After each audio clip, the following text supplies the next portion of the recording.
अय्यूब की किताब उसका 14 बाब उसकी 7 आयत से लेकर 14 आयत तक हम तलावत करेंगे। सबने निकाल लिया? गौर से सुनिए। क्योंकि दरख्त की तो उम्मीद रहती है कि अगर वो काटा जाए तो फिर फूट निकलेगा और उसकी नरम नरम डालियाँ मकूफ़ ना होंगी। अगरचा उसकी जड़ ज़मीन में पुरानी हो जाए और उसका तना मिट्टी में गल जाए, तो भी पानी की बू पाते ही वो शगुफ़े लाएगा और पौधे की तरह शाखें निकालेगा। लेकिन इंसान मर कर पड़ा रहता है, बल्कि इंसान दम छोड़ देता है और फिर वो कहाँ रहा। जैसे झील का पानी मकूफ़ हो जाता और दरिया उतरता और सूख जाता है, वैसे आदमी लेट जाता है और उठता नहीं। 12वीं आयत, जब तक आसमान टल ना जाए वो बेदार ना होगे और ना अपनी नींद से जागेंगे।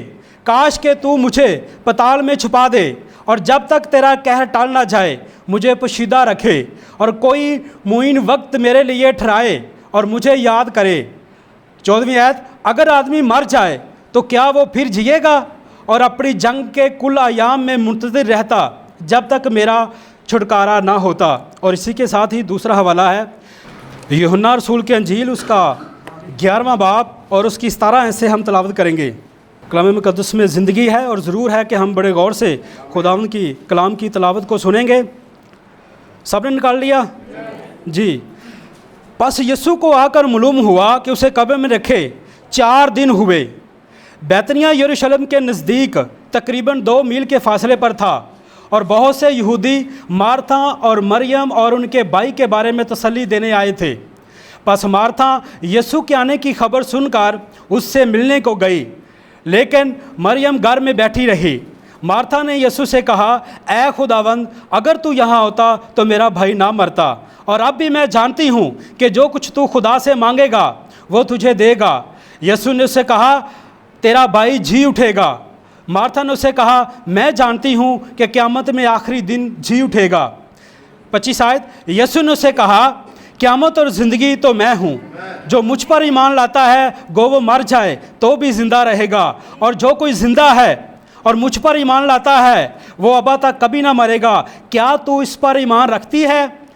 उसने उसे कहा, हाँ ऐ खुदावंद, मैं ईमान ला चुकी हूँ कि खुदा का बेटा मसीह जो दुनिया में आने वाला था तू ही है। आइए एक बार अपने सरों को झुकाएंगे, बहुत ही संजीदा हो जाए।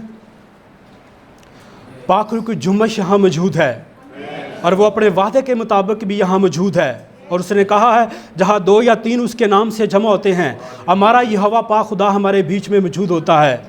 हम उस खुदा के शुक्रगुजार हैं जिसने हमें आज ज़िंदा रखा है ताकि हम उसके नाम की गवाही दे सकें, उसके नाम को हमेशा ऊंचा रख सके और उसके नाम की तारीफ़ और तमजीद करने वाले बने। वो भला है, यकीनन वो अपने लोगों की कमियों को, कमज़ोरियों को जानता है और उन्हें दूर करने की भी ताकत और कुदरत रखता है। मैं अपने आप को और इन जानों को पाक रूह के हैंड ओवर करता हूँ ताकि जितनी देर खुदावंद हम बोले तेरा पाक रूह हमारी रहनुमाई करता रहे। ये सब कुछ मांगता हूँ अपने खुदावंद यीशु मसीह के वसीला से, आमीन। God bless you. आप लोग तशरीफ़ रखें। कोशिश करें कि अपने फ़ोन साइलेंट पे लगाएं ताकि आज हम देख पाएँ कि क़यामत और ज़िंदगी है क्या। आमीन, हालेलुया। नबी ने कहा एक छोटा बच्चा रेज़र खा रहा था, रबड़ खा रहा था, और जब वो डॉक्टर के पास गया तो डॉक्टर ने जब उसका मुआयना किया, चेक किया, तो उसने कहा कि इसके बदन को गंधक की ज़रूरत थी, इसलिए ये रबड़ खा रहा था। और जब किसी चीज़ की बदन को ज़रूरत होती है तो तब वो चीज़ को लेता है। और इसी तरह जब हमारी रूह को कलाम की ज़रूरत होती है तो हम कलाम ही लेने के लिए आते हैं। आमीन, हालेलुया। जिस तरह गहराव को पुकारता है, और इसलिए अगर हम जिसकी इबादत के लिए आए हैं तो वो हम यकीन रखते हैं कि वो यहाँ मौजूद है। अगर वो यहाँ ना होता या हम उस पर बिलीव ना करते तो हो सकता है कि हम यहाँ ना आते। हमारा तवक्कल है, हमारा भरोसा है, हम पूरी यकीन है कि हम जिस खुदा की इबादत के लिए जमा होते हैं वो यहाँ मौजूद है और वो ज़िंदा भी है। वो हमारी आवाज़ पर अपने कान धरता है और हमें जवाब भी देता है। आमीन, हालेलुया। नबी का मैसेज है then Jesus came and called. उस मैसेज में से मैं आपके लिए कोड नंबर 8 है उसे पढ़ूंगा और फिर हम आगे मैसेज में चलेंगे जैसे भी खुदा की मर्जी हुई। लिखा है we wonder why the revival is the not going to right now. हम सोचते हैं कि वो बेदारी जो आनी चाहिए वो क्यों नहीं आती। वो बेदारी जो पुराने वाली थी, जो रसूलों की बेदारी थी, जो मारे मारे फिरते थे, नबी उसी की बात कर रहा है कि अभी तक वो बेदारी क्यों नहीं आ रही जो उन लोगों के अंदर मौजूद थी। आगे भाई ने पहले कहा कि वो उनको स्टेडियम के अंदर घसीटा गया, उनको मुख्तलिफ तकलीफ से गुजरना पड़ा, उनको पेड़ को चाक करना पड़ा ताकि वो इन कलाम को अपने अंदर छुपा सके, ताकि वो हम तक पहुंच सके। तो नबी उसी की बात कर रहा है कि वो बेदारी जो आनी चाहिए वो क्यों नहीं आती, वो जोश जो लोगों में होना चाहिए वो क्यों नहीं है, वो जज्बा जो लोगों में होना चाहिए। नबी ने कहा जज्बा, जिस मज़हब में जज्बा नहीं है वो मुर्दा है, उसमें कोई जान नहीं होती। वो जोश लोगों में होना चाहिए। आगे नबी कहता मुझे मालूम नहीं कि ऐसा क्यों नहीं है, क्यों नहीं लोग बेदार हो रहे, क्यों नहीं लोग अपने मकाम को पहचान रहे, क्यों नहीं लोग उस मुकाम पर आ रहे जहां उनको आना चाहिए। पर क्या पता ये बात ऐसे हो। यहाँ एक छोटा लड़का या एक लड़की है जो सियाटल, एक अमेरिका के अंदर जगह है, जो नबी ने कहा कि वो अभी पैदा ही हुई है, वो लड़का भी छोटा है, वो अभी बुरे भले को नहीं जानता, लेकिन नबी ने कहा कि उसका नाम उस किताब में लिखा हुआ है, उसका नाम उस किताब में लिखा हुआ है ताकि वो उसमें आ सके। वो आया छुटकारा करने के लिए जिनका नाम उस किताब में लिखा है। वो किन के लिए आया? जिनका नाम बनाए आलम से पेशतर उस किताब में लिखा था, वो उन्हीं का छुटकारा करने के लिए आया। और नबी ने कहा कि छुटकारे का मतलब है क्या? छुटकारे का मतलब है वापस उस जगह पर लाना जहां से गिरे थे। और हम जानते हैं कलाम मुकद्दस में से कि आदम कहां गिरा? बागे अदन के अंदर। और नबी कहता है कि फिर से बागे अदन का माहौल बहाल हो रहा है, फिर से वो बेदारी आ रही है, फिर से वो लोग उस मुकाम तक जा रहे हैं। और खुदा भी उसी मुकाम को बहाल करने के लिए इंसानों को वो एक जो पावर है, एक जो ताकत है, एक जो ट्रैक है वो दे रहा है ताकि इंसान उस पर आ सके, वो फिर से बहाल हो सके।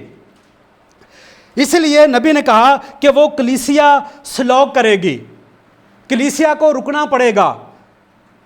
कब तक? जब तक वो आखिरी सोल, इस मैसेज के अंदर नबी ने कहा जब तक वो आखिरी सोल आ नहीं जाती, वो आखिरी जिसका नाम इस किताब में लिखा है वो आ नहीं जाती। मीटिंगें होती रहेंगी, कलाम प्रीच भी होता रहेगा और ये तमाम काम होते रहेंगे और इस मुकाम तक पहुंचेंगे कि वो उठाए जाएं। लेकिन नबी ने कहा उनको स्लो करना पड़ेगा। हम काम करते रहते हैं लेकिन काम का कोई पता नहीं होता, काम हम कितनी देर तक काम करते रहते हैं इसका हमें कोई आइडिया नहीं होता। लेकिन नबी ने कहा दुल्हन को एक बार रुकना पड़ेगा, इसे स्लो करना पड़ेगा ताकि वो आखिरी जब तक आ नहीं जाता, वो जिसका नाम किताब हयात में लिखा है, वो आखिरी पुल, वो आखिरी फाइनल कॉल जब तक नहीं होती, वो आखिरी रूह, वो आखिरी सोल जब तक आ नहीं जाती, तब तक कलीसिया को, दुल्हन को रुकना पड़ेगा। फिर वो किताब बंद हो जाती है और फिर उसमें कोई और ऐड नहीं हो सकता। ये मौका है मेरे और आपके लिए, वो आखिरी सोल के लिए, ताकि वो मैसेज को सुनकर कबूल करके वो आ सके। और नबी ने कहा कि रुकना पड़ेगा कलीसिया को, दुल्हन को, ताकि वो आखिरी सोल आ सके। और उसके बाद किताब मुकद्दस बंद हो जाएगी और उसमें कोई और ऐड नहीं हो सकता फिर उसके बाद। तो इससे इसका मतलब क्या है? इसका मतलब ये हुआ कि मीटिंगें चलती रहेंगी, कलाम प्रीच होता रहेगा, हर चीज़ हर जगह पर लोग जा रहे हैं। पाकिस्तान के अंदर जो मैसेज के भाई हैं वो किताबें प्रिंट करा रहे हैं, ऑडियो मैसेज रिकॉर्ड हो रहे हैं, लोग जा रहे हैं किताबें देने के लिए मुख्तलिफ शहरों के अंदर, मुख्तलिफ जगहों के अंदर। यानी कि आल पास्टर जो मैसेज के भाई हैं वो मसरूफ़ हैं, वो काम कर रहे हैं ताकि वो आखिरी सोल तक मैसेज नबी का पहुंच सके। और वो मैसेज जब आखिरी सोल तक पहुंचे वो नबी के मैसेज को कबूल करे और ताकि दुल्हन का यहाँ से उठाया जाना हो सके। अगर अमेरिका में देखते हैं तो भाई जोसेफ ब्रैनम है, भाई बिली पॉल है, वो मसरूफ़ हैं, वो काम कर रहे हैं। पाकिस्तान के अंदर और जितनी भी कंट्रीज़ के अंदर मैसेज के लोग हैं वो काम तेज़ी से कर रहे हैं ताकि वो आखिरी सोल तक वो कलाम पहुंच सके और वो आ सके और वो अपने उस सुपर जो एक गहरा मसा है जो कलीसिया को हिट करेगा। नबी ने कहा हमारे पास तो इतना ईमान नहीं है कि हम उस रैप्चर तक पहुंच सके, लेकिन जब उसका ईमान आता है, जब उसका पाकरू की जुम्मश आती है तो वो आपके ईमान को बढ़ा देता है, और जब आपके ईमान को बढ़ा देता है तो फिर वो ईमान और ये ईमान जब मिलते हैं तो फिर वो आपका रैप्चर हो जाएगा। और वो उसी को लेगा जो हम कलाम मुकद्दस में से पढ़ते हैं, वो उसी पाकरू उसी चीज़ों को लेगा जो हमने मैसेज में से सीख चुकी हैं। वो और चीज़ों को नहीं लेगा जो हम सीखते हैं दुनिया के अंदर, लेकिन वो उन्हीं चीज़ों को लेगा जो मैसेज के अंदर हमने सीखी हैं। वो मैसेज को मैसेज से ही मिलाएगा, वो आपकी ज़िंदगी को मैसेज के साथ ही तोलेगा। और जब आप कम निकलेंगे तो फिर आपका रैप्चर नहीं हो पाएगा, और जब आप पूरे उतरेंगे तो फिर इसका मतलब है दुल्हन यहाँ से जा सकेगी और फिर उसका रैप्चर हो सकेगा। नबी ने कहा जब मैं अफ्रीका में गया तो 30,000 लोगों पर जो पाक रूह की जुम्मश उतरनी थी वो सिर्फ एक घर में उतरी, सिस्टर हैडी राइट के घर में। नबी ने इनफैक्ट मैसेज में कहा कि चमचे गिर रहे थे, बर्तन गिर रहे थे, दीवारें फट रही थी, लोग रो रहे थे, चिल्ला रहे थे। क्यों? क्योंकि एक औरत ने मसीह को कबूल किया, और वो जो पाकरू 30,000 लोगों पे जाना चाहिए था वो सिर्फ एक के पास गया। अब आप ये अंदाजा कर सकते हैं कि वो पाकरू कितना गहरा उस पाकरू का मसा होगा जो एक औरत पर गया। उस औरत ने ये सिर्फ कबूल किया कि जो कुछ नबी प्रीच कर रहा था, उसने कहा ये और कुछ नहीं, ये सिर्फ सच है, ये बरहक है जो नबी प्रीच कर रहा था, जो नबी बयान कर रहा था। उस औरत ने अपने ईमान से उसको रिसीव किया और कहा ये और कुछ नहीं, सिर्फ सच है। नबी ने कहा वो गहरा मसा आज भी दुल्हन पर आ सकता है अगर दुल्हन उस मुकाम तक आ सके, अगर दुल्हन अपने पॉइंट को पहचान सके तो वो गहरा मसा दुल्हन पर आ सकता है। तो फिर वो किताब बंद हो जाएगी, फिर उसमें कोई और ऐड नहीं हो सकता। मतलब कि हमें मौका है, हम मीटिंग करते हैं, हम घरों में विज़िट करते हैं, सेमिनार करते हैं, हम हर संडे चर्च आते हैं ताकि हम उस मैसेज को, उस पॉइंट को पहचान सके। और जब हम उस पॉइंट को पहचानेंगे तब ही हमारा रैप्चर हो सकेगा। आमीन। तब ही हम उस मुकाम तक पहुंच सकेंगे, तब ही हम अपने उठाए जाने वाली उस चीज़ पर जा सकेंगे जिसके लिए हमें जाना है और जिसके लिए हमें पहुंचना है। फिर ही हम उसमें जा सकेंगे। फिर रैप्चर के लिए नबी ने कहा रैप्चर से ऐन पहले, थोड़ी देर पहले रैप्चर से दुल्हन को दबाव से निकलना पड़ेगा, प्रेशर से निकलना पड़ेगा। अगर जब दबाव आता है, जब प्रेशर आता है, तो अगर हम कलाम को सुना होगा, हमने जिस कलाम को हम सुनते हैं, जिस मैसेज को हम सुनते हैं, अगर वो हमारे दिल में होगा, वो हमारे पास होगा, तो फिर हम उन दबाव से निकलकर अय्यूब की तरह कहेंगे कि खुदावंद ने लिया, खुदावंद ने दिया और खुदावंद का नाम ही मुबारक है। फिर खुदावंद का नाम ही मुबारक होगा, फिर हम अय्यूब की तरह कह सकेंगे। नबी ने कहा अय्यूब की बीवी छोड़ गई, अय्यूब के बच्चे मर गए, अय्यूब के दोस्तों ने अय्यूब को छोड़ दिया, यानी कि अय्यूब के पास से सब कुछ जाता रहा, लेकिन अय्यूब को पता था कि वो किस मुकाम पर खड़ा है। नबी ने कहा इसी मैसेज के अंदर, then Jesus came and called message के अंदर नबी ने कहा कि अय्यूब के चर्च के लोग ही अय्यूब के पास आए, और वो चर्च के लोग जब अय्यूब के पास आए तो उन्होंने अय्यूब को कहा कि अय्यूब तूने कोई पोशीदगी में गुनाह किया है, तूने कोई ना कोई गलती की है, इसलिए तुझे सज़ा मिली है। लेकिन अय्यूब जानता था, और आज दुल्हन को भी जानना चाहिए कि वो किस मुकाम पर खड़ी है। इसी तरह अय्यूब जानता था कि वो किस मुकाम पर खड़ा है। उस अय्यूब ने कहा कि मैंने खुदा के मकसद को पूरा किया है, मैंने खुदा के तमाम वादों को पूरा किया है, मैं जानता हूं कि मेरा छुड़ाने वाला जिंदा है। आमीन। और अगर दुल्हन इस मुकाम तक पहुंचेगी तो दुल्हन भी ये कह सकेगी कि मैं जानता हूं कि मेरा छुड़ाने वाला जिंदा है। ये कब होगा? जब आप उस मुकाम तक आ सकेंगे, और जब तक हम उस मुकाम तक नहीं आएंगे तब तक ये नहीं हो सकेगा। हमें उस मुकाम तक आना है जहां मैसेज लेकर आना चाहता है। जहां नबी की आवाज़ हमें खींच रही है ताकि हम उस पॉइंट पर आ सके, और जब हम उस पॉइंट पर आएंगे तब ही हम उन चीज़ों को ले सकेंगे जिनके लिए हमें आवाज़ दी जाती है, हमें बुलाया जाता है, हमें आवाज़ दी जाती है, एक कॉल होती है, हमारी रूह अंदर से कहती है, हमारा जो अंदर एक इंसान, नबी ने कहा जो अंदर एक इंसान है वो भी आपको पुकारता है कि जल्दी आओ जल्दी आओ, कोई चीज़ है जो हमें बचाने वाली है। नबी ने कहा कि जब एक यहाँ कट लगता है तो कट लगने के बाद डॉक्टर का काम होता है उसे सिलाई कर देना, उसे स्टिचिंग कर देना, लेकिन वो इस आस पर छोड़ देता है कि कोई है जो इस कटे हुए जख्म को भर देता है। वो डॉक्टर लाही शिफा देने का वादा नहीं कर सकते क्योंकि वो इस काबिल नहीं है। वो जितना उनका काम होता है वो उतना काम करते हैं, बाकी काम वो खुदा पर छोड़ देते हैं।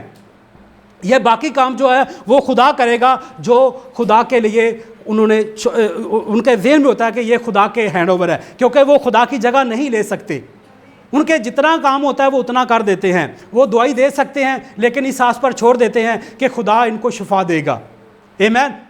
तो इसी तरह नबी ने कहा कि जब हम उन दबावों से निकलकर, लोगों के लहन तहन को सहकर, लोगों की बातों को सुनकर जब हम निकलेंगे तो फिर हम उस रैप्चर तक पहुंच पाएंगे और फिर ही हम अपने आप को उस मुकाम तक लेकर आएंगे जहां हमें लाना चाहिए। अय्यूब ने किसी की बात पर ध्यान नहीं दिया, अय्यूब ने किसी की बात पर भी अपने फोकस नहीं किया, ना ही उसने उन पर अपना कान धरा।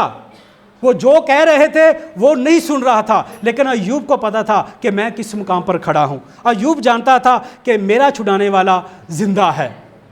वो जानता था कि मैं एक दिन उसे अपनी आंखों से देखूंगा कि वो आएगा और मेरा छुटकारा होगा। और आज हमें ज़रूर है कि हम दूसरों की बातों पर अपने कान ना धरें।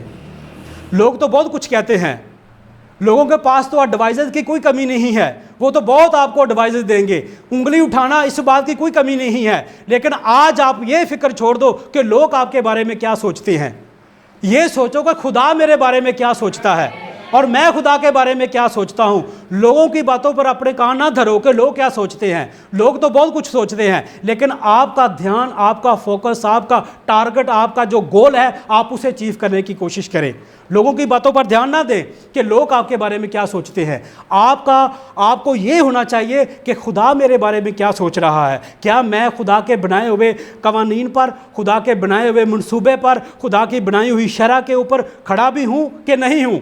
ये फैसला आपके हाथ में है, ये फैसला आपने करना है। ये दूसरा आपको फैसला नहीं देगा। दूसरा तो आपको हमेशा गलती गाइड करेगा, उसके पास तो आपके पास मुख्तलिफ चीज़ों के लिए बातें होंगी, लेकिन वो आपको कलाम की रहनुमाई नहीं दे सकता। कलाम की अगर रहनुमाई है तो वो इसी किताबों के अंदर है। ये जो हमारे पास बुक्स पहुंचती हैं, यही हमारा रैप्चर कराने वाली है, और हमारा फोकस भी इन्हीं किताबों पर होना चाहिए जिनसे हम उड़ने वाले हैं। आमीन। आगे हम इसी कोड में से आगे जाएंगे। नबी का कोड है then Jesus came and called वाले मैसेज में से कोड नंबर 19 है। अगर आपके पास है दी टेबल, उसमें से आप निकाल सकते हैं मेरे साथ ताकि हम देख पाएं।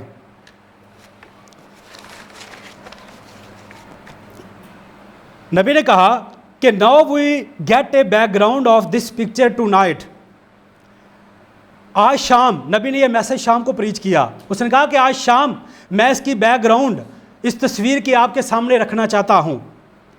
किसकी बैकग्राउंड? जो हमने यूहन्ना की अंजील जिसका 11वां बाप उसकी 17 ऐसे हमने तलावत की है।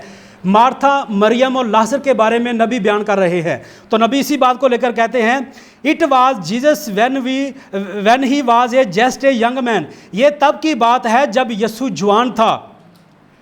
ही came to live with a family at बैतनिया। यीशु मसीह एक घराने के साथ रहने के लिए बैतनिया आया।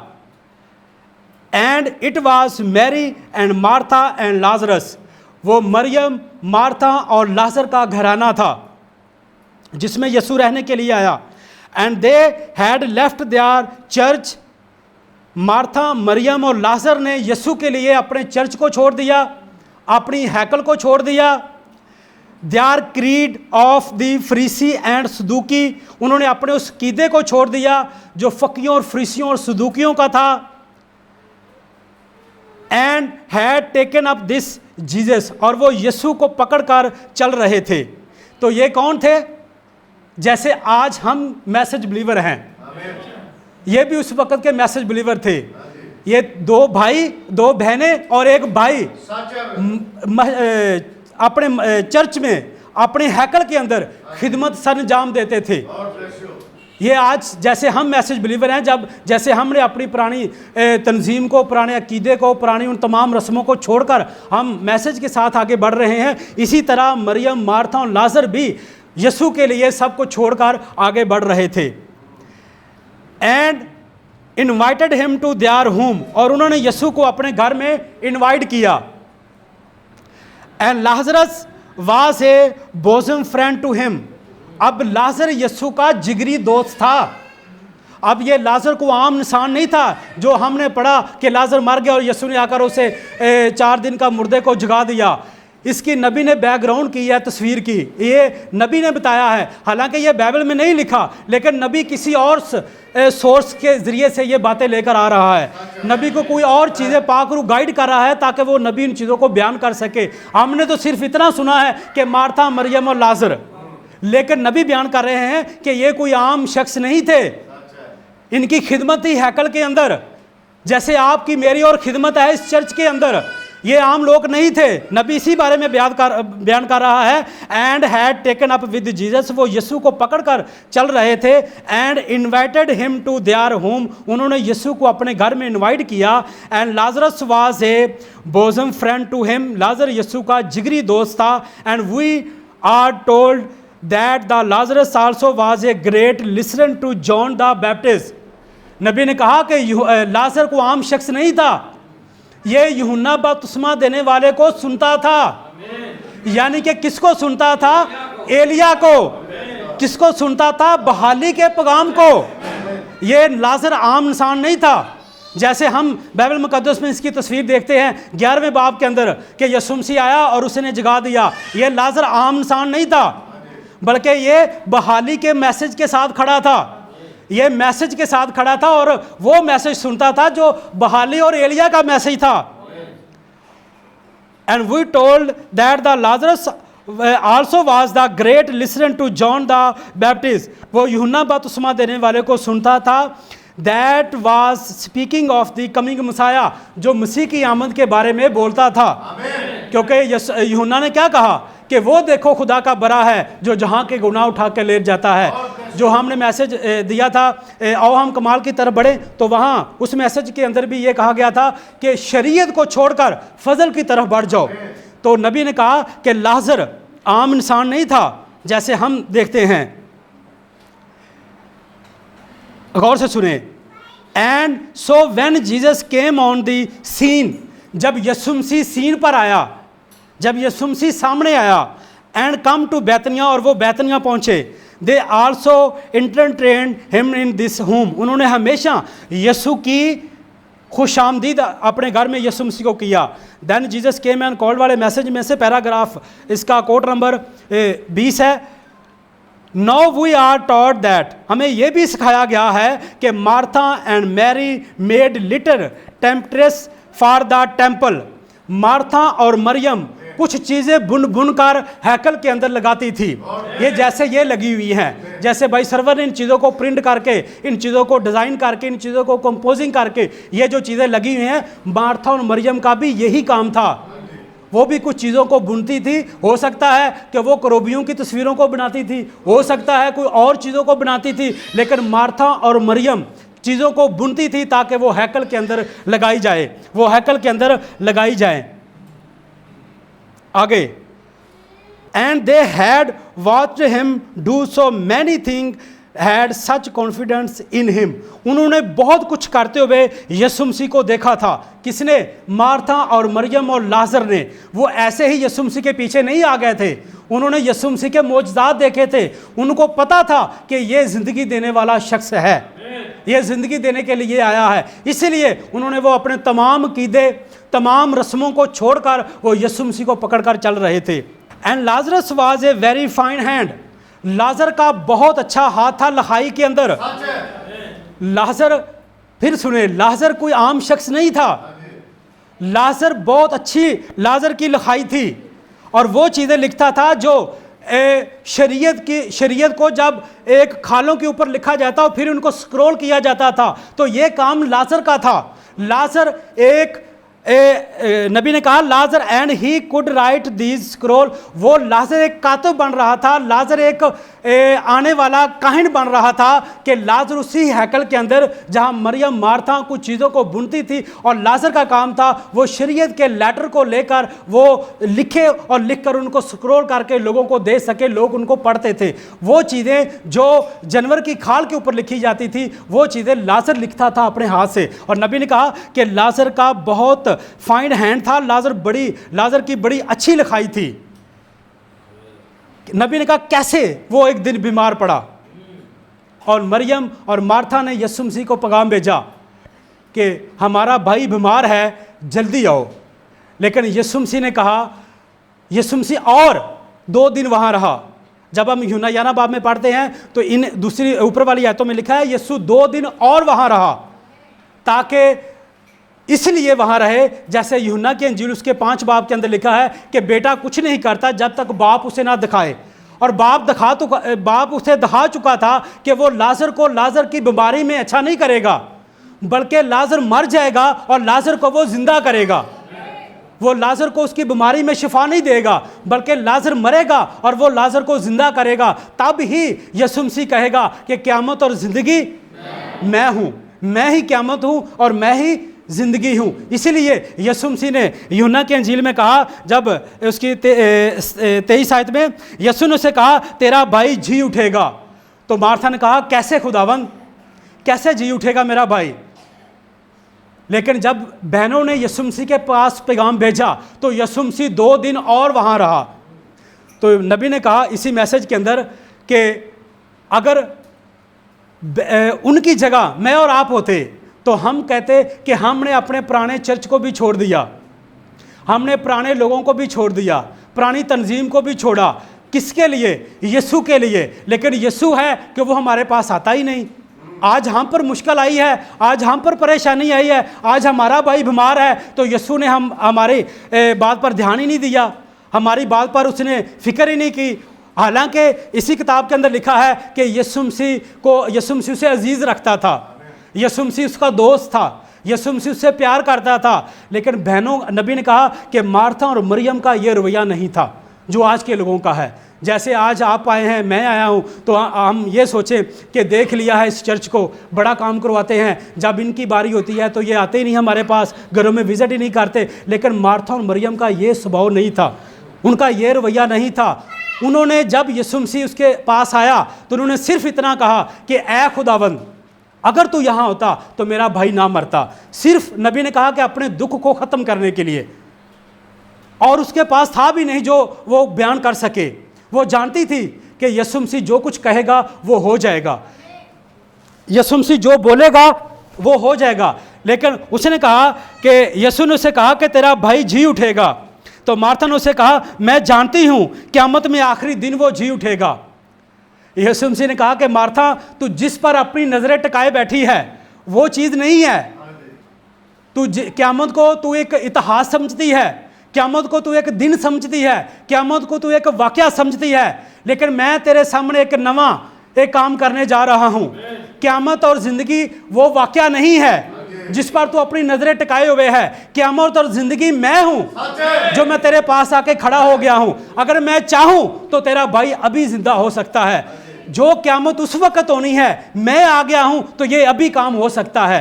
वो मार्था को यही बता रहा है कि क़यामत और ज़िंदगी मैं हूँ। और इसका मतलब क्या हुआ? यीशु मसीह कौन है? जो 2 हाथ रखता था, जो आंखें रखता था, 2 पाँव थे। मतलब क्या हुआ कि क़यामत और ज़िंदगी एक शख्स है, क़यामत और ज़िंदगी एक पर्सन है, क़यामत और ज़िंदगी एक शख्सियत है। मार्था को यही बता रहा है कि तेरा भाई जी उठेगा। तो मार्था कह रही है, उसने कहा मैं जानती हूँ क़यामत में वो आखिरी दिन जी उठेगा। यीशु ने उसे कहा क़यामत और ज़िंदगी मैं हूँ, जो मुझ पर ईमान रखता है वो गो मर जाए तो भी जिंदा रहेगा, और जो कोई जिंदा है मुझ पर ईमान रखता है वो अब तक कभी न मरेगा। क्या तू इस पर ईमान रखती है? क्या ये मुकाशवा तेरे पास है? क्या ये तुझ पर खुल चुका है? ये बात जैसे उसने पतरस को कहा कि ये बात तुझ पर मेरे बाप ने भेज दी है। उसने सबको पूछा कि लोग मेरे बारे में क्या कहते हैं। उसने कहा कोई क्या कहता है, कोई एलिया कहता है, कोई कहता है मुर्दों में से जी उठा है। तो यीशु ने कहा तुम मुझे क्या कहते हो? उसने कहा तू जिंदा खुदा का बेटा मसीह है। उसने कहा ये बात मेरे बाप ने तुझ पर जाहिर कर दी है, ये मुकाशवा तेरे पास मेरे बाप ने भेज दिया है। तो यही बात यीशु मार्था को कर रहा है, क्या तू इस पर ईमान रखती है कि अगर मैं आ गया हूं तो तेरा भाई जी उठेगा? क़यामत और ज़िंदगी वो आखिरी दिन तो होगा, लेकिन जब हाँ मैं आ गया हूं, ये अभी हो सकता है मेरे बोले गए कलाम से। जब मैं बोलूँगा तो एक मरी हुई लाश उठ खड़ी होगी। मार्था आज तू देखेगी कि ये मरी हुई लाश उठ खड़ी होगी, ये मौजदा आज तू अपनी आंखों से देखेगी। अगर मैं आ जाता, तेरा भाई बीमार था, मैं जानता हूँ, यीशु मसीह सब कुछ जानता था। उसने कहा मैं जानता हूँ अगर मैं आ जाता तो तेरा भाई शायद ना मरता, लेकिन एक काम जो है वो दूरा रह जाता। एक काम जिसके लिए मैं करना था, जिसको मैंने बताना था कि क़यामत और ज़िंदगी मैं हूँ, वो काम रह जाता, वो काम नहीं हो सकता था। इसलिए मैं 2 दिन और वहाँ रहा ताकि मैं तेरे भाई को जो मर गया था उसे ज़िंदा कर सकूं। तो इसका मतलब क्या हुआ? क़यामत और ज़िंदगी क्या है? एक शख्स है। आमीन, हालेलुया। इसी कोड में से ये मैसेज नया आया है, मैं इसी कोड में से आपके सामने रखना चाहूँगा। एक कोड है, यानी कि क़यामत और ज़िंदगी एक शख्स है, क़यामत और ज़िंदगी एक पर्सन है। इसी कोड में से ये जो क़यामत और ज़िंदगी मैसेज आया है, इसका सफ़ा नंबर 17 है, कोड नंबर 44 है। लेकिन मैं जानता हूँ, जैसे पहले अयूब की किताब अयूब ने कहा, मैं जानता हूँ कि मेरा मखरजी देने वाला जिंदा है, आखिरकार वो ज़मीन पर खड़ा होगा। खाल के इस तरह बर्बाद हो जाने के बाद भी मैं उसे अपनी जिस्म से खुदा को देखूँगा। उसने क़यामत को देखा था, वो एक शख्स था। ये बुक्स नहीं आई है, आप उसे लेकर जाएं और इसमें से पढ़ें। नबी ने कहा कि वो एक शख्स है, क़यामत और ज़िंदगी एक शख्स है। नबी ने कहा अगर क़यामत और ज़िंदगी एक शख्स है तो फिर मौत भी एक शख्स होना चाहिए। अगर क़यामत और ज़िंदगी एक शख्स है तो फिर मौत भी एक शख्स होना चाहिए, मौत भी एक शख्स होना चाहिए। ये इस किताब में से मैं पढ़ने लगा हूँ। जिनके ये पास किताब हैं वो अपने घरों में जाकर ज़रूर पढ़ें। इसका कोड नंबर, इसका पैराग्राफ पेज नंबर 21 है और कोड नंबर इसका 97 है, 97-3 है। नबी ने कहा कि अगर ट्री ऑफ लाइफ जिंदगी है तो फिर ट्री ऑफ डेथ भी एक जिंदगी होना चाहिए। लेकिन जिंदगी का दरख्त क्या है? अच्छा, सबसे पहले हमें इल्म होना चाहिए कि दरख्त बजाते खुद क्यों खड़ा है। नबी ने इस मैसेज में कहा 7 चर्च एज में से कि नबी ने कहा कि वो दरख्त क्यों खड़ा है। जैसे हम गिनती की किताब पढ़ते हैं उसके 24 बाब के अंदर कि उसने कहा कि ये खुदा के लगाए हुए ऊद के दरख्त हैं। जैसे पहला ज़बूर की किताब में पढ़ते हैं कि ज़िंदगी का सरचश्मा एक शख्स को होना चाहिए। इसी किताब के अंदर नबी ने कहा कि हमेशा दरख्त जो हैं वो कलाम मुक़द्दस में से पर्सन को ज़ाहिर करते हैं, शख्स को ज़ाहिर करते हैं। बाग अदन के अंदर वो 2 दरख्त जो थे उनमें से एक हयात का दरख्त यानी कि एक ज़िंदगी का दरख्त, एक ट्री ऑफ लाइफ था, और दूसरा नेको बद की पहचान का दरख्त था। इंसान को उस दरख्त से खाना था। जब हम पैदाइश की किताब पढ़ते हैं तो खुदा ने जब आदम और हवा को बाग अदन के अंदर रखा तो उसे कहा कि तू इन तमाम दरख्तों का फल खा सकता है, लेकिन जो दरख्त बीच में लगा है तू उसका फल ना खाना, जिस रोज़ तू उसमें से खाएगा तू मर जाएगा। लेकिन नबी ने कहा कि जो 2 दरख्त थे, एक तो ट्री ऑफ लाइफ था और एक ट्री ऑफ डेथ है। इसी को नबी बयान कर रहे हैं। इसी मैसेज के अंदर साबित करेंगे कि क्या ट्री ऑफ डेथ भी एक दरख्त है? क्या मौत एक पर्सन है? मौत एक वाक़या नहीं है, मौत एक वकूआ नहीं है, मौत एक पर्सन है। लेकिन उसे दूसरे दरख्तों को छूने की इजाज़त ना थी तो तू मर जाएगा। लेकिन इंसान दूसरे दरख्त के साथ, नबी ने कहा, शरीक हो गया, और जिससे खुदा ने मना किया था वो उसी दरख्त की तरफ झुक गया। जो दरख्त अदन में था वो जिंदगी का दरख्त था। अगर हम यूहन्ना की इंजील पढ़ें 6 बाब के अंदर, 8 बाब के अंदर, तो वहाँ भी लिखा है यीशु मसीह ने हमेशा अपने आप को ज़िंदगी का सरचश्मा कहा। उसने कहा ज़िंदगी की रोटी मैं हूँ। उसने कहा आसमान से उतरी रोटी जो मैं हूँ। उन्होंने कहा कि हमारे बाप दादा ने बियाबान में 40 साल मन खाया। यीशु मसीह ने कहा वो सब मर गए, लेकिन आसमान से उतरी रोटी जो वो मैं हूँ। तो इसका मतलब ये हुआ कि जो आसमान से उतरी रोटी है वो यीशु मसीह है। तो जो बागे अदन के अंदर दरख्त था वो भी यीशु मसीह ही था। उसने कहा ज़िंदगी की रोटी मैं हूँ, सरचश्मा मैं हूँ, आब हयात का दरख्त मैं हूँ। वो बागे अदन के अंदर दरमियान जो दरख्त था वो यीशु मसीह ही था। नबी यहाँ बयान कर रहे हैं कि वो दरख्त यीशु मसीह ही था। तो इसका मतलब क्या हुआ? अगर बागे अदन के दरख्त आदम और हवा थे तो इसके अलावा 2 और शख्स थे बागे अदन के अंदर। नबी यही बयान कर रहे हैं। नबी कहते हैं 2 और पर्सन थे बागे अदन के अंदर। वो आदम और हवा को देखते थे, उनकी निगाहें थी आदम और हवा पर। तो इसीलिए खुदा ने कहा कि तू सबका दरख्तों में से खा सकता है, लेकिन वो दरख्त का फल तू ना खाना जिससे तेरे ऊपर मौत लागू हो जाएगी, मौत वाजिब हो जाएगी। तो नबी ने कहा कि वो दरख्त यीशु मसीह ही था। 98 कोट नंबर में से कुछ लोगों का ख्याल है कि बाग के जो दोनों दरख्त खुदा के लगाए हुए दरख्तों की तरह 2 दरख्त थे। नबी कह रहा है कि कुछ लोगों का ख्याल है कि जो दरख्त लगाए गए थे वो पत्तों वाले, डालियों वाले दरख्त थे। नबी ने कहा वो दरख्त नहीं थे। बागे अदन के अंदर हवा और आदम के अलावा 2 और पर्सनल थी, 2 और शख्स थे बागे अदन के अंदर। नबी ने कहा वो 2 दरख्त नहीं थे जिनको हम तस्वर करते हैं। वो पत्तों वाले दरख्त नहीं थे बागे अदन के अंदर। जब यूहन्ना इस्तकबागी आया तो उसने कहा कि दरख्तों की जड़ के ऊपर कुल्हाड़ा रखा है। तो नबी ने कहा कि वो आम दरख्तों की जो कुदरती दरख्त था उनकी बात नहीं कर रहा था, बल्कि वो शख्सों की बात कर रहा था, वो इंसानों की बात कर रहा था, वो पर्सन की बात कर रहा था। और इसीलिए वो गवाही ये है कि खुदा ने तुम्हें हमेशा की ज़िंदगी बख्शी और वो ज़िंदगी उसके बेटे के अंदर है। नबी ने कहा कि यीशु मसीह ने बार बार ये कहा जिसके पास ज़िंदगी, जिसके पास बेटा है उसके पास ज़िंदगी है, जिसके पास कलाम है उसके पास ज़िंदगी है। तो इसका मतलब ये हुआ कि यीशु मसीह ही वो बागे अदन के अंदर जो दरख्त था वो यीशु मसीह ही था। आगे 98 कोट नंबर है, उसका पैराग्राफ 3 है।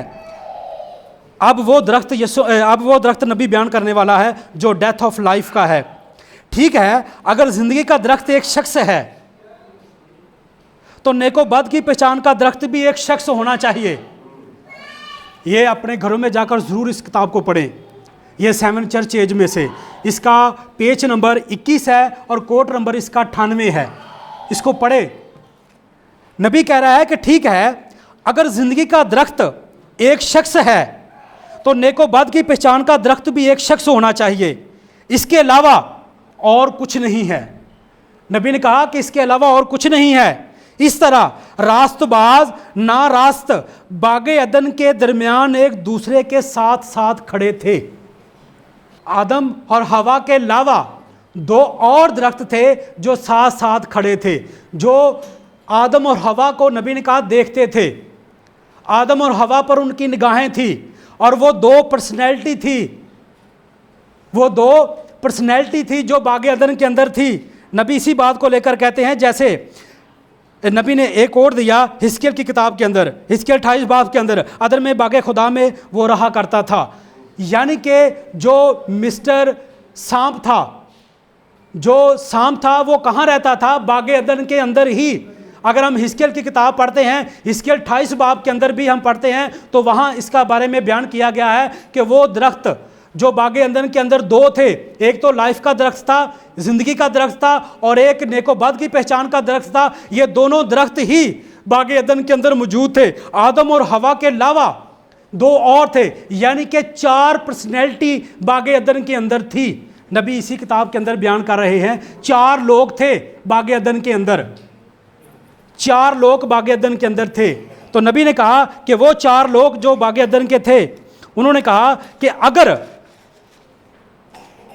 उन्होंने उसमें से खाना था, अगर वो बागे अदन के अंदर से जो हयात का दरख्त था उसी में से खाते तो फिर उन पर मौत नहीं आनी थी। फिर वो जो बोलते वो हो जाना था। लेकिन वो दरख्त जो बागे अदन के अंदर दूसरी पर्सनैलिटी थी, जब वो उसके साथ शरीक हुए तो तब मौत उन पर वाजिब हो गई, मौत उन पर आ गई। और अगर मौत ट्री ऑफ लाइफ एक दरख्त है तो नबी ने कहा इसका भेद चौथी मोहर के अंदर बंद था। चौथी मोहर के अंदर ये भेद बंद था, जो मौत एक शख्स है। मकाशवा की किताब मेरे साथ निकालें, हम इसको देख पाएं।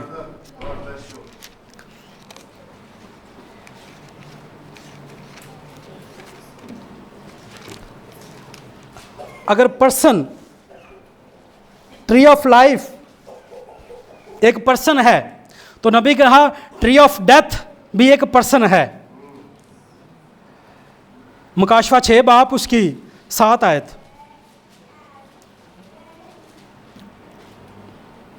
सबने निकाल लिया। और जब उसने चौथी मोहर खोली तो मैंने चौथे जानदार को यह कहते सुना कि आ। अब ये चौथा जानदार कौन है? 4 जानदार हैं, और चौथा जानदार कौन है? उकाब। उकाब की मिनिस्ट्री को खुदा बुला रहा है। और जब उसने चौथी मोहर खोली, अब मोहरों का मुकाशवा भी भाई ब्रैनम ने खोला, और भाई ब्रैनम क्या थे? ईगल। उन पर उकाब का मसा था, और उसी को बुलाया कि भाई ब्रैनम को कहा कि आ और देख। और मैंने निगाह की तो क्या देखता हूं कि एक जर्द सा घोड़ा है और उसके सवार का नाम मौत है। अब सवार क्या है? एक हवा है, एक कोई चादर है, क्या है? ये एक शख्स है, ये एक पर्सनैलिटी है जो घोड़े के ऊपर सवार है, और वो आ रहा है, और उसके सवार का नाम मौत है, और आलमे रवा उसके पीछे पीछे हैं। और उनको ये चौथाई ज़मीन पर यह इख्तियार दिया गया कि तलवार, काल और वबा और ज़मीन के दरिंदों से लोगों को हलाक करे। तो ये चौथी मोहर के अंदर भेद था। चौथी मोहर के अंदर क्या था कि वो जो मौत है वो कोई ख्याल नहीं है, वो कोई वाक़या नहीं है, वो कोई दिन नहीं है, वो कोई हवा नहीं है, वो एक पर्सन है, वो एक शख्स है जो मौत है, जो घोड़े के ऊपर सवार है, और वो आ रहा है, और वो आता है और लोगों को मारता है और मार कर चला जाता है। और अगर मौत ये काम कर सकती है तो नबी ने कहा ज़िंदगी क्यों नहीं कर सकती? जो ज़िंदगी का दरख्त है, जब वो आएगा तो वो बहुत से लोगों को अपने साथ लेकर जाएगा। तो नबी ने कहा कि अगर हम उस मुकाम तक आ सकें, अगर हम उस पॉइंट पर आ सकें, तो फिर ही हम उस जगह पर पहुंच सकेंगे। आमीन, हालेलुया। तो इसी के साथ ही करंथियों 15 बाब निकालें, हम देख लें कि मौत और ज़िंदगी के बारे में क्या लिखा है। अगर मौत लोगों को साथ लेकर जा सकती है, वो एक पर्सन है, तो यीशु भी एक पर्सन है, यीशु भी एक पर्सनैलिटी है जो बागे अदन के अंदर थी। और वो जब आता है तो वो बहुत से लोगों को अपने साथ ले जाता है। पहला करंथियों 15 बाब उसकी 45 है।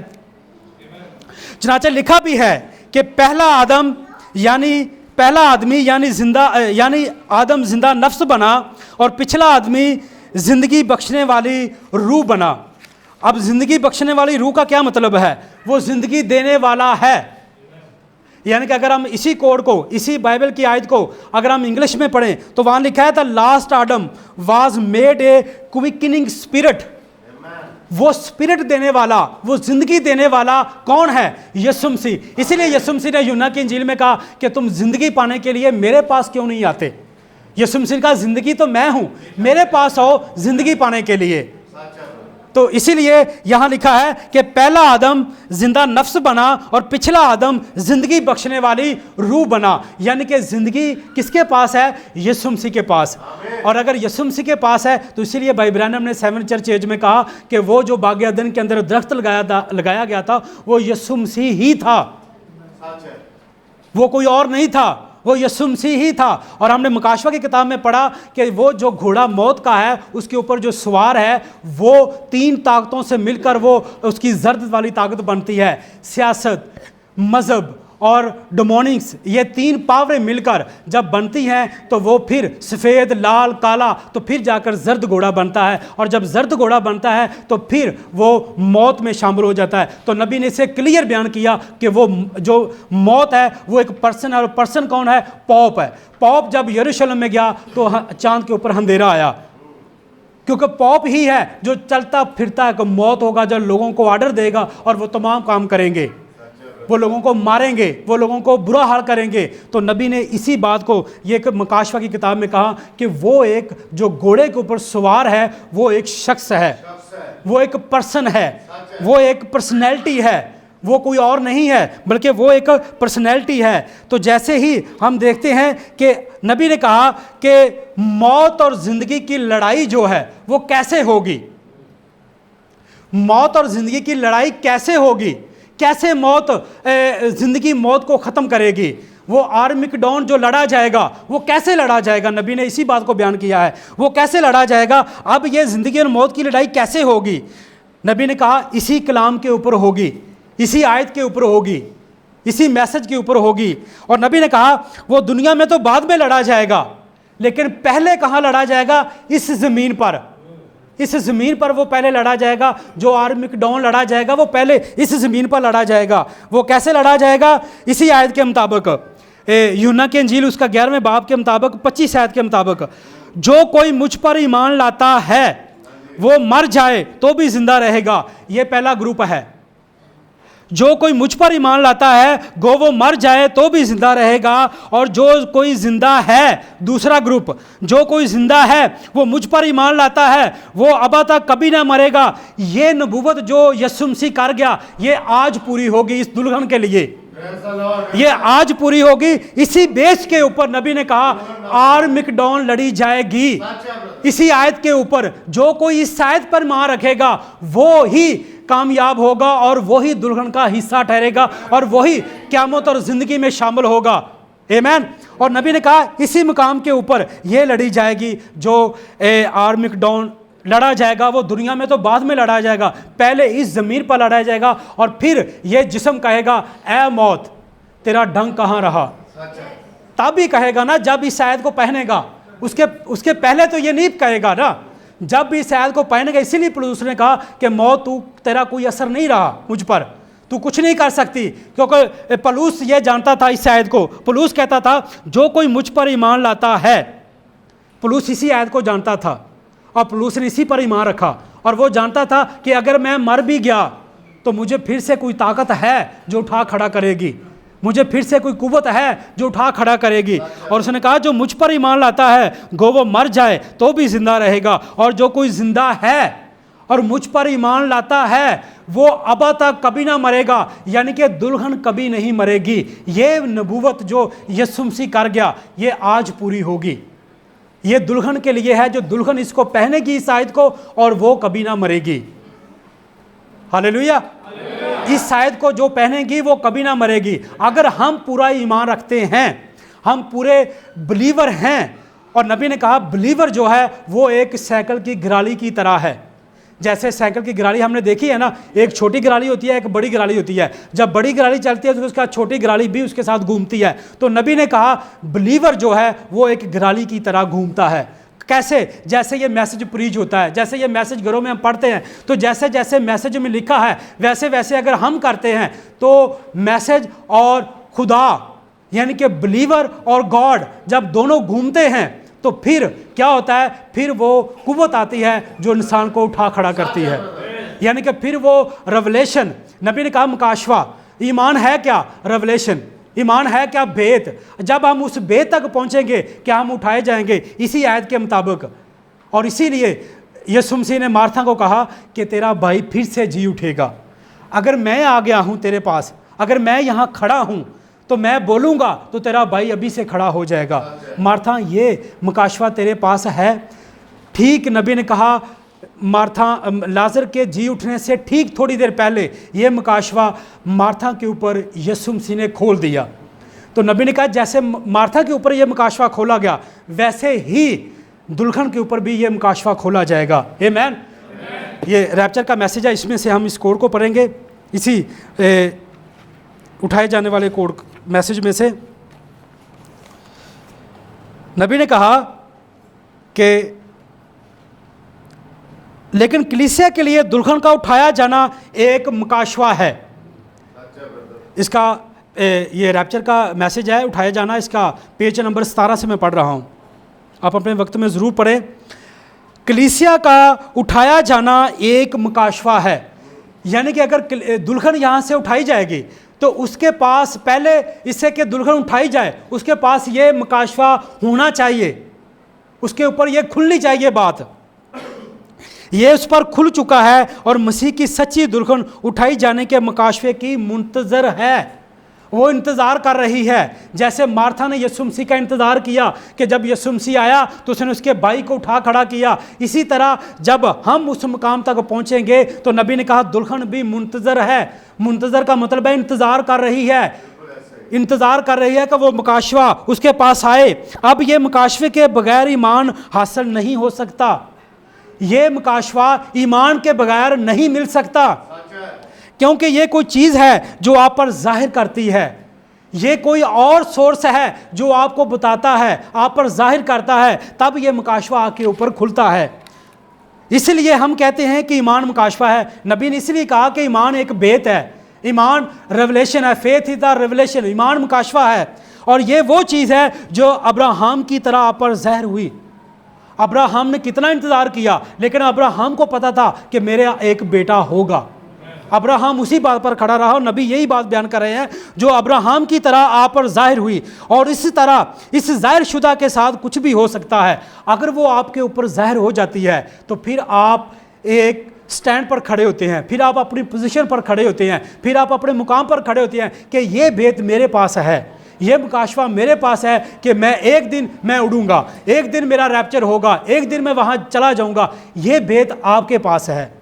ये इसी भेद को नबी बयान कर रहे हैं। हालांकि ऐसा नहीं था। अब ईमान क्या है? ईमान खुदा का भेद है और मुकाशवा वो है जिस पर पूरे जिस्म के साथ हम ईमान रखते हैं, रूह के साथ भी और जिस्म के साथ भी और अकल के साथ भी। नबी ने कहा कि पूरे के पूरे जब हम इस पॉइंट पर खड़े होते हैं तब ये बात आप पर खुलती है कि आप उठाए जाएं, आप उस मुकाम तक आ सकें, आप उस पॉइंट पर आ सकें ताकि आपका रैप्चर हो सके। आमीन।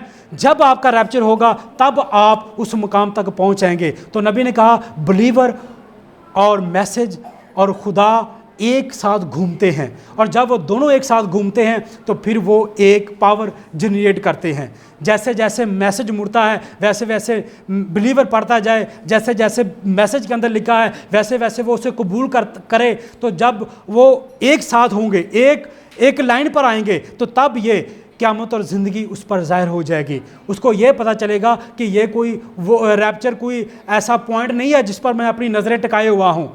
रैप्चर वो है जब मैं कबूल कर लूँगा, जब मैं मुकम्मल तौर पर यीशु मसीह के हैंड ओवर हो जाऊँगा, तब मेरा रैप्चर हो जाएगा।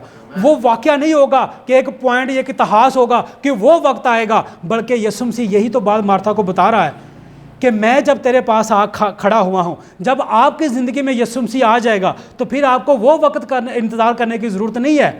फिर आपके पास तो यीशु मसीह आ चुका है, तो फिर आपका रैप्चर भी हो जाएगा।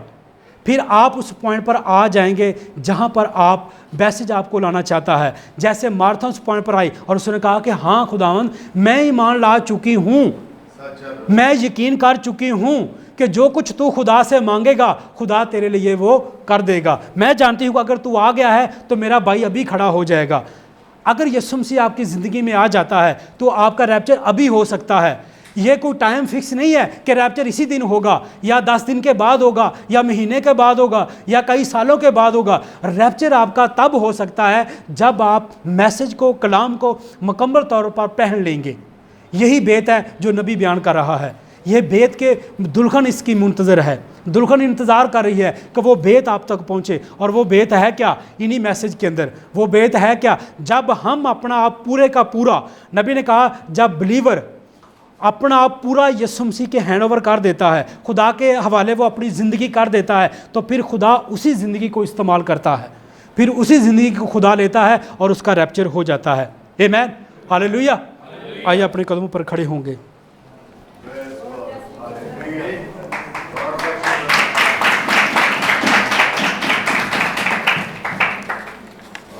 इसलिए यीशु मसीह ने कहा कि क़यामत और ज़िंदगी मैं हूँ, मैं ही क़यामत हूँ और मैं ही ज़िंदगी हूँ, मैं ही अव्वल हूँ और मैं ही आखिर हूँ, मैं ही मालिक हूँ, मैं ही खालिक हूँ। इसलिए यीशु मसीह ने कहा कि सब कुछ मैं ही हूँ। उसने कहा मार्था तेरा कोई हिस्सा मुझ में नहीं है, मैं टोटली खुदा का खून हूँ, मैं टोटल खुदा में से होकर आया हूँ, मैं टोटल ही खुदा में से निकला हूँ और मैं खुदा ही के पास चला जाता हूँ। इसलिए उसने कहा कि क़यामत और ज़िंदगी मैं हूँ। अगर मैं आपकी ज़िंदगी में आ जाता हूँ तो आपकी ज़िंदगी में वो काम जो तब होना है वो आज ही हो सकता है। आज जैसे अंधा बर्तनमाई, जैसे अंधे बर्तनमाई ने अपने मौके को मिस नहीं होने दिया, उसने अपने मौके को नहीं जाने दिया, उसने ज़ोर से चलाया कि ऐ इब्ने दाऊद मुझ पर रहम कर। नबी ने कहा अंधा बर्तनमाई कौन था? अंधा बर्तनमाई के पास भी एक स्टोरी थी, नबी ने बयान की है। उसने कहा उसके पास एक ही कबूतर था, एक ही बरा था, जो वो खेल तमाशा करके अपने बच्चों के लिए रोज़ी और रोटी कमाता था। तो कैसे, नबी ने कहा एक दिन उसकी बीवी और एक उसकी बच्ची बीमार पड़ी और उसने वो कबूतर लिया और खुदा के हाथ में, खुदा की हैकल में लेकर गया। हमें ज़रूर है कि हम अपनी शुक्रगुजारियाँ हम अपने आप को चर्च में लेकर आएँ, क्योंकि खुदा चर्च में मौजूद होता है, खुदा आपके पास भी मौजूद होता है। जब आप पुकारेंगे हर लम्हा वो आपके साथ होता है। तो नबी ने कहा अंधा बर्तनमाई, हो सकता है कि वो 150 गज के फासले पर बैठा हो, उसने उसकी आवाज़ पर, नबी ने कहा कितना शोर था, हो सकता है उसने आवाज़ ना सुनी हो, लेकिन यीशु मसीह ने उसके ईमान को पहचाना कि इसको एक बड़े की ज़रूरत है। और वो बड़ा जो था वो आकर बर्तनमाई के पास खड़ा हुआ। उसने कहा कि तू क्या चाहता है मैं तेरे लिए करूं? उसने कहा खुदा ये कि मैं देख सकूं, मैं अंधा हूं, मैं गरीब हूं, मैं अंधा हूं, मैं गरीब हूं। उसने कहा कि खौफ ना कर, मैं भी सन ऑफ मैन हूं, मैं भी इसीलिए आया हूं ताकि तेरी आंखों को वापस कर सकूं। और ज़िंदगी कौन देता है? जो मर जाता है वो ज़िंदगी कौन देता है? जिसके पास ज़िंदगी होती है। और अगर उसकी आंखें नहीं थी तो किसने उसको आंखें दी? यीशु ने दी, क्योंकि यीशु के पास ही वो सब कुछ था। उसने कहा जा अंधे बर्तनमाई तेरी आंखें आ गई। और जब अंधे बर्तनमाई के पास आंखें आ गई, नबी ने कहा अंधे बर्तनमाई ने ज़ोर ज़ोर से चलाया, उसने अपने मौके को मिस नहीं होने दिया। और आज भी आप अपने मौके को मिस ना हो दें, अपने हाथ उठा कर कहें खुदावंद मैं भी हूँ, खुदावंद मैं भी हूँ, और खुदावंद यहाँ मौजूद है। खुदावंद आपकी दरख्वास्तों पर देखता है, आपकी मुश्किलों को देखता है, वो आपके ऊपर अपना पाखरू की जुम्मश कर रहा है ताकि आप उसे रिसीव कर सके और आप अपनी ज़िंदगी में कह सके कि क़यामत और ज़िंदगी यीशु मसीह है। यीशु मसीह अगर तू आज मेरी ज़िंदगी में आ गया है तो मेरी ज़िंदगी से तमाम परेशानी ख़त्म हो गई है, तमाम मुश्किल ख़त्म हो गई है, तमाम जो रुकावटें थी मेरी ज़िंदगी में ख़त्म हो गई हैं। यीशु मसीह ने, नबी ने कहा कि जब अंधा बर्तनमाई अपनी आखिरी तरीक घड़ी में था, जब वो नाउम्मीद हो चुका था, तब यीशु आ गया। और यीशु आता ही तब है जब तरीक की घड़ी होती है, जब आप नाउम्मीद हो जाते हैं, जब आप अपनी आस को ख़त्म कर देते हैं कि खुदा मैं कुछ नहीं कर सकता, मैं इन बीमारियों से नहीं लड़ सकता, मैं इन मुश्किलों से नहीं लड़ सकता, लेकिन तेरा कलाम है, तू आज गया है मेरी ज़िंदगी में तो मैं इन तमाम चीज़ों पर गालिब आ सकता हूँ, मैं इन तमाम चीज़ों पर फतह पा सकता हूँ। तो आइए अपने सरों को झुकाएंगे और आज अपने खुदा से वादा करेंगे और आज अंधे बर्तनमाई की तरह चलाओ कि खुदा मैं भी हूँ, मेरी तरफ ही अपना ध्यान दे, मेरी तरफ ही देख, मेरे भी उठे हुए हाथों को देख, ताकि मैं भी खुदा शिफा पा जाऊं, मैं भी उन मुश्किलों से निकल सकूं, मैं भी उस दुल्हन के मुकाशफे की मुंतज़र जो थी, मैं भी वो मुकाशफे को ले सकूं, ताकि खुदा मेरा भी रैप्चर हो सके और भी मैं भी उठाई जा सकूं, ताकि वहाँ जाऊं जहाँ ना दुख है, ना बीमारी है, ना मातम है, ना हो नाला है, वहाँ अब्दी मुकाम है। ऐ खुदा मैं भी तेरी तरह, मैं भी तेरे उन लोगों की तरह जो तेरे लोग रास्तबाज थे, जिन्होंने अपनी जान का फिदिया दे दिया, मरा मरा फिरते थे, भूख में फिरते थे, प्यास में फिरते थे, सर्दियों में फिरते थे, लेकिन फिर भी वो तेरे साथ वफादार रहे, फिर भी वो तेरी उन बनाए हुए कवानीन पर चलते रहे, वो फिर भी तेरे साथ जुड़े रहे। और खुदा मैं आज तेरे साथ जुड़ना चाहता हूँ, मेरा यूनियन खुदा तेरे साथ हुआ है, तू मेरे लिए कुर्बान हुआ है ताकि मैं बच सकूँ, तूने अपना खून बहाया है ताकि मैं रिहाई पा सकूं, ताकि मैं बच सकूं। और खुदा मैं तेरा शुक्र अदा करता हूं। अपने खुदा को पुकारें, वो यकीनन आपकी दुआओं पर अपने कान धरे बैठा है। आप जिस आस और उम्मीद को लेकर आए हैं, मैं बिलीव करता हूं कि मेरा यहोवा पाक खुदा यहाँ मौजूद है। इसी तरह आप भी बिलीव करें कि आपका खुदा आपके बीच में मौजूद है। आप अपने अपने दिल को खोल दें और खुदा को कहें खुदा मैंने अपना दिल खोल दिया है तेरे लिए, तू मेरे दिल के अंदर आ जा ताकि तू मेरे दिल में सुकूनत करे, मैं तेरी तरह ही देख सकूँ, मैं तेरी तरह ही ही दूसरों से प्यार कर सकूं, मैं तेरी तरह ही बन सकूं, मैं तेरी तरह ही दूसरों को छू सकूं, ताकि खुदा मैं अपने आप को, अपनी ज़िंदगी को यीशु मसीह के नाम करता हूं। आज से मैं वादा करता हूं, आज से मैं एक इंतखाब करता हूं, आज से मैं एक फैसला लेता हूं, ताकि खुदा मैं तेरे साथ चलूँगा, मैं तेरे साथ चलूँगी, मैं अपने पूरे दिल के साथ खुदा तेरे साथ खड़ा हूँ। खुदा आज के बाद तू मेरी तमाम गलतियों को माफ़ कर दे। आज के बाद मैं तमाम उन गलतियों को अपने से तर्क करना चाहता हूँ। खुदा तेरी कुदरत है जो इन चीज़ों को तर्क कर दे,